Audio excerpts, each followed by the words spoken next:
gaur idazle berri bat dugu plazara, ekarri dugu plazara. Alfontso Gartziandia, Nafarra, eta berri bai idazle moduan, baina oso ibilbide luzea egina duena irakurzaletasunean eta literaturzaletasunian. Egunon, eta, lehenik eta behin esan nahi dizuet oso pozik nagoela, hemen egoteaz, zuekin, toki honetan, nire lana aurkezten. Eta eskerrik asko etortzeagatik, ezer baino lehen. Jorgek aipatu duen bezala, hau nire lehen eleberria da, orain arte irakurlea baino naiz izan. Eta gainera, hasiera batean, saiakera irakurle soila. Saiakera baino nuen irakurtzen. Egun batean, idei batekin ez nator nintzen.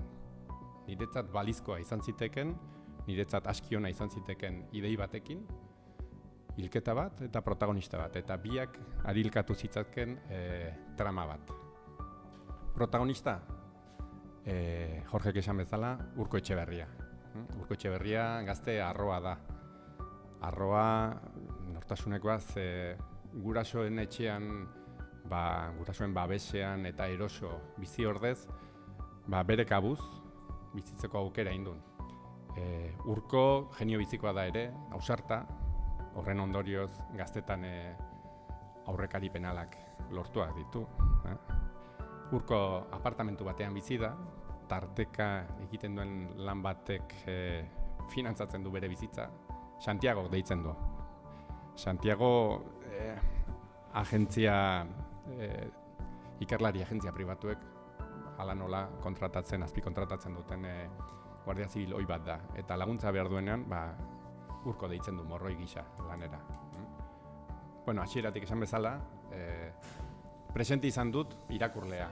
Eta irakurlearen intereserako hainako historia bat idatzi nahi nuen gisan, historia hori ere, testu inguru interesgarri batekin ere lagundu nahi nuen. Eta azken etorri zena titulua izan zen, azkeneko lana. Titulua Urkoren motivazio aldakorrek eta Urkoren jarduera kaotikoak inspiratu zuen. Eta jarduerari edo jarduteari dagokionez, Urkok metodo bat saiatuko da, jarraitzen saiatuko da, baina huts egin du, zen gertakariek gailendu egin zaizkio gertakariak, eta haien atzetik ibiliko da historia zehar edo parte handienean.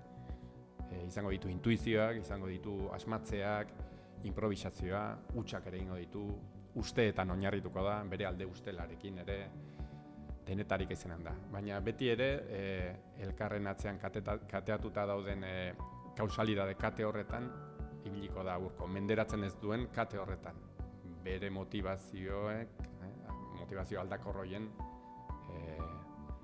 atzetik, hala nola, itxukolpeka.